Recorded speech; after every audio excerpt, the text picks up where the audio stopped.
Olá, bem-vindo à Supclass. Eu sou a Juliana Pires, serei sua professora hoje na aula de planejamento e alta performance. Mas antes eu quero contar um pouquinho da minha história. Eu sou mãe, sou esposa, sou profissional, atendo como coaching, sou analista comportamental, ajudo pessoas na transição de carreira e vim te fazer um convite. Hoje nós vamos aprender sobre o planejamento, a alta performance, mas antes disso nós vamos conhecer um pouquinho melhor como nós funcionamos, para a gente poder chegar lá na frente com os resultados que a gente busca, a gente tem que saber com o que de nós a gente pode contar. Seja bem-vindo à nossa aula. Como eu disse para vocês, eu sou mãe, eu sou esposa e desenvolvo muitos papéis. E também eu sou apaixonada pelas pessoas, por suas histórias e gosto muito dessa parte de desenvolvimento humano, em ajudar as pessoas a se sentirem mais felizes. O autoconhecimento é a gente saber com o que de nós a gente pode contar diante das adversidades da vida. Antes da gente começar a aula, eu tenho uns recadinhos para você. Escolha o melhor local para você fazer a sua aula. Dê preferência para um ambiente calmo, bem iluminado, porém também não pode ser iluminado demais para você não se cansar e nem com uma luz muito baixa para que não te dê sono. Imprima as ferramentas, eu deixei um presente especial para vocês no material complementar. Nós vamos usar essas ferramentas durante a nossa aula. Então, a minha indicação é que você entre no material complementar, imprima as ferramentas, preencha as ferramentas e traga essas ferramentas prontas para a nossa aula, ok? Providencie também fone de ouvido, para o som ficar melhor e para você se concentrar. Você pode também separar um caderno para você fazer a anotação dos seus insights, das suas ideias, do que você considera importante durante a nossa aula. E separa também uma garrafinha de água para você aproveitar da melhor maneira. O que nós vamos ver por aqui? Na aula 1, o funcionamento do cérebro e da mente. Na aula 2, conheça o seu perfil comportamental. Na aula 3, planejamento do dia a dia de trabalho. E na aula 4, o desenvolvimento da alta performance. Você está pronto? Vamos começar? Na aula 1, nós vamos aprender sobre o funcionamento do cérebro. E o que a gente vai ver dentro de cada um desses itens? A diferença do cérebro e da mente. Por que é importante a gente saber a diferença entre o cérebro e a mente? Para a gente entender que tudo começa na nossa mente e que partes do cérebro que a gente usa para determinadas situações do nosso dia a dia. Vamos também conhecer sobre a teoria do cérebro trino para a gente entender em que parte do cérebro que é processada cada informação, qual delas que a gente usa para tomar decisões. Vamos aprender a diferença entre a razão e a emoção e como a gente pode equilibrar as duas para ter melhores resultados e uma performance melhor. Vamos aprender sobre o poder da mente inconsciente e a consciência de como nós percebemos o mundo. Você sabe qual que é a diferença entre o cérebro e a mente? Alguma vez você já parou para pensar nisso? Pois é muito importante a gente saber isso. Por quê?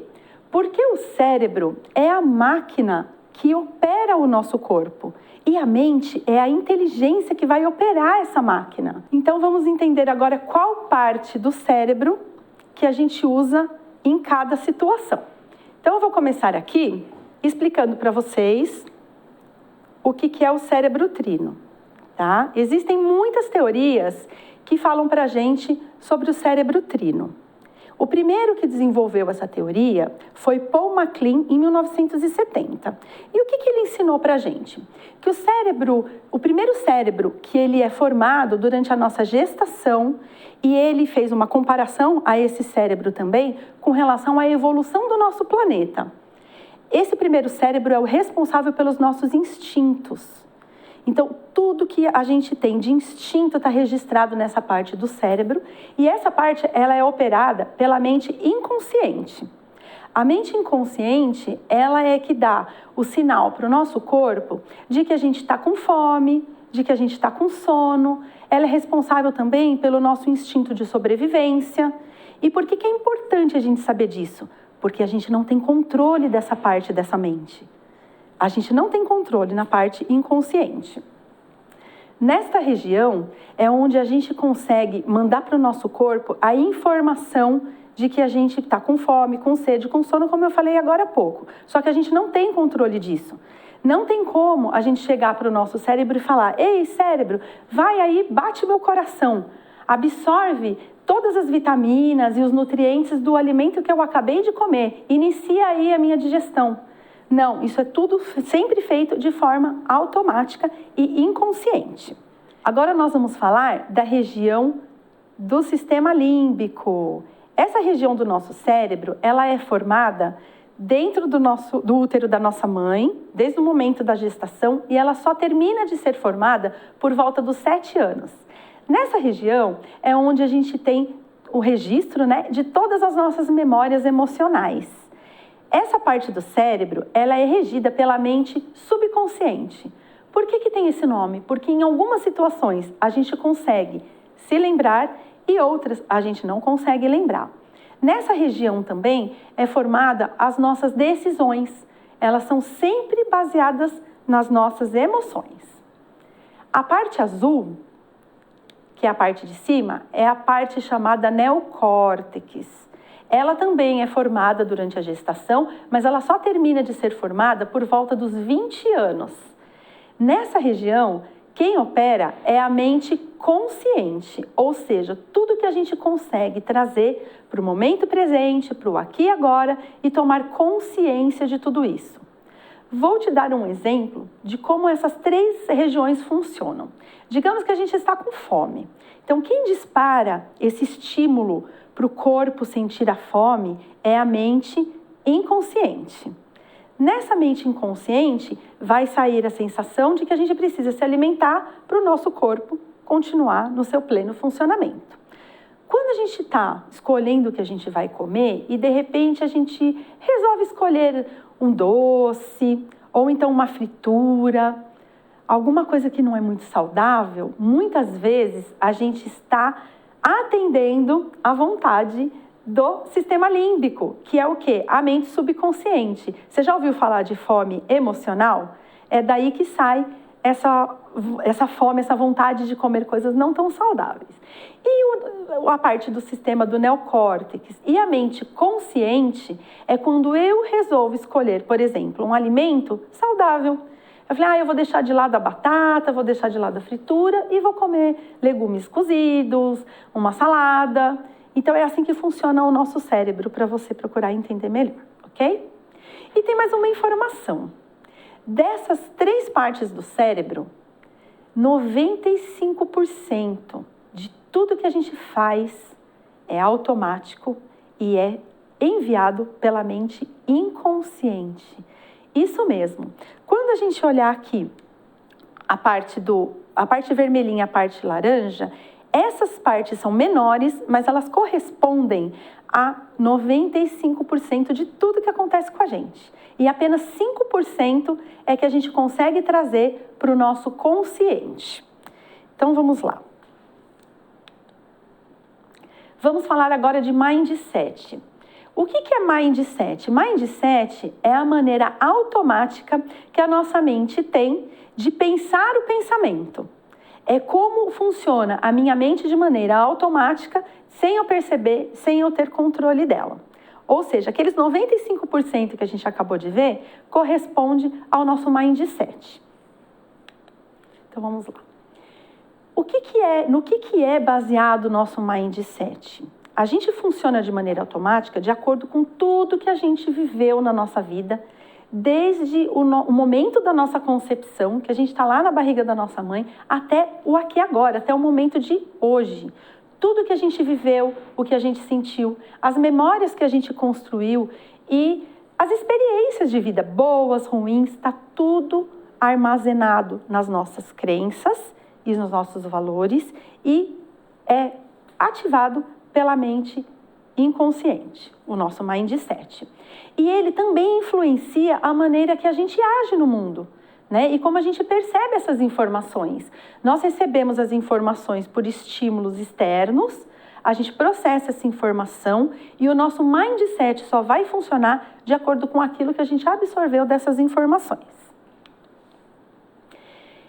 Continuando a respeito do conhecimento do nosso cérebro, nós vamos falar agora sobre a razão e a emoção. Você já ouviu falar sobre a teoria da dominância cerebral? Ela é bem antiga. Hoje, ela é muito questionada, mas ela é importante e ela serve como metáfora para as pessoas entenderem como funciona o nosso equilíbrio e o nosso desequilíbrio, a razão e a emoção. Então, vamos lá. Imagine que o nosso cérebro é dividido em duas partes, o hemisfério direito e o hemisfério esquerdo. No lado direito, você pode observar aqui na nossa imagem, ela é responsável pelas emoções. Então, toda essa parte direita é responsável pelo quê? Pelo nosso estado meditativo, pela receptividade que a gente tem, pelas emoções. É através desse lado que a gente tem a percepção artística. É um lado mais lúdico, né? E o hemisfério do lado esquerdo, ele corresponde ao lado da razão. Então, quando a gente faz cálculos mentais, quando a gente está sempre no aqui e agora, está prestando atenção, está relacionando fatos a dados, é o lado esquerdo do nosso cérebro que está funcionando. Dando continuidade na nossa aula, agora nós vamos falar de que maneira que a gente percebe o mundo e absorve as informações para a gente poder se comunicar depois. Lembra daquela aula que você teve quando você era pequeno na escola e a professora te ensinou sobre os 5 sentidos? Eles são muito importantes até hoje na nossa vida. Nós absorvemos as informações do mundo através deles. E algumas pessoas têm uma diferença na hora de usar esses 5 sentidos. Ned Herman continuou seus estudos a respeito da teoria da dominância cerebral, onde ele conseguiu identificar alguns padrões de comportamento de acordo com que a pessoa absorvia essas informações no seu dia a dia. Então, quais são os 5 sentidos que a gente usa? Visão, audição, tato, paladar e olfato. Ele estudou que as pessoas usam esses sistemas para absorver as informações e cada uma delas usa de uma maneira diferente o conjunto de algum deles. E ele deu esse nome, o nome desse estudo, né, do conjunto que as pessoas usam para absorver essas informações como sistema representacional. Os sistemas representacionais, eles representam, né, a percepção do mundo e a nossa comunicação com o mundo. E o conjunto deles, o processamento dessas informações é que trazem as nossas experiências e vão influenciar lá no mindset, que é o funcionamento automático da nossa mente. Você recebeu no material complementar um teste para você fazer e você descobrir quais são os sistemas representacionais que você mais utiliza. Então, agora eu te convido para pegar esse material, esse teste já preenchido e acompanhar a devolutiva desse teste. Se o seu resultado deu resultado de auditivo, você é uma pessoa que utiliza a sua audição para perceber, registrar as informações do mundo. Você é uma pessoa que gosta de ouvir pessoas, ouvir histórias, contar histórias. Você monta histórias no seu dia a dia para você absorver as informações e entender para você também agir, tá? Você é uma pessoa que tem facilidade e clareza na hora de se expressar. Você é uma pessoa que desfruta do silêncio, que os sons do ambiente influenciam muito nos seus pensamentos e no seu atuar do dia a dia. E você também costuma repetir para si mesmo o que você deve ou não memorizar. Visual. Visual é aquela pessoa que aprende vendo. Ela considera o conceito geral de toda a situação. Ela tem muito claro o começo, o meio e o fim daquilo que ela precisa fazer, do projeto que ela precisa desenvolver, e isso é muito importante para ela. Ela pode se aborrecer com explicações muito detalhadas. Ela tem memória fotográfica. Muitas vezes ela prefere ler do que ouvir as pessoas lendo. E geralmente ela também gosta de ler e desenhar. Gente, por que eu estou explicando tudo isso? Porque para você entender as outras pessoas e como elas funcionam, você precisa entender como você funciona. Então, é importante a gente identificar o nosso sistema representacional e procurar identificar o sistema representacional das pessoas que trabalham com a gente também. Se o seu resultado deu sinestésico, você é uma pessoa que é mais emotiva, que você é mais sensível. O sinestésico é aquela pessoa que gosta de abraçar, que gosta de estar perto, que gosta de tocar as pessoas quando ela fala, ela gesticula muito quando ela fala também. Para pensar com clareza, ele geralmente precisa de movimento. Então, é uma pessoa que anda muito na hora de falar, que sente focado em si mesmo, não olha tanto para os outros, mas tem muito o olhar para dentro. Se você é uma pessoa que o resultado do teste deu digital, você é a pessoa que ouve e já entende. Geralmente, você sempre pede mais explicações detalhadas para fazer determinadas atividades, determinados trabalhos. Você é uma pessoa que aprende montando histórias, tem diálogos internos profundos e não aprecia leituras muito longas. Por que é importante você saber sobre o sistema representacional e como que você pode aplicar isso na sua vida? Quando a gente tem as informações de como a gente funciona, a gente entende como a gente funciona, fica mais fácil a gente poder nos relacionar com os nossos pares, com os nossos familiares, porque a gente também pode tentar identificar qual é o sistema representacional de cada um deles. E isso facilita muito a comunicação.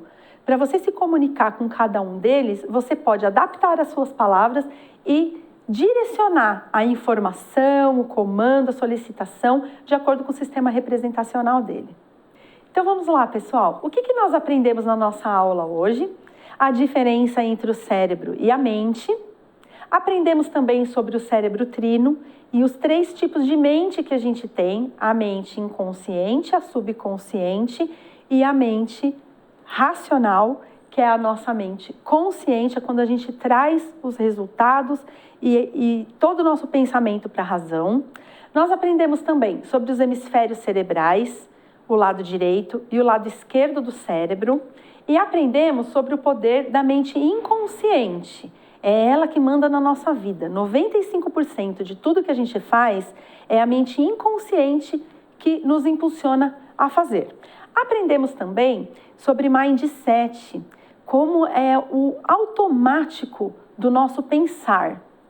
Aprendemos também como que a gente absorve as informações do mundo através dos sistemas representacionais, os 5 sentidos, e também os 4 tipos de sistema representacional que existem: o auditivo, o visual, o sinestésico e o digital. Até a próxima aula!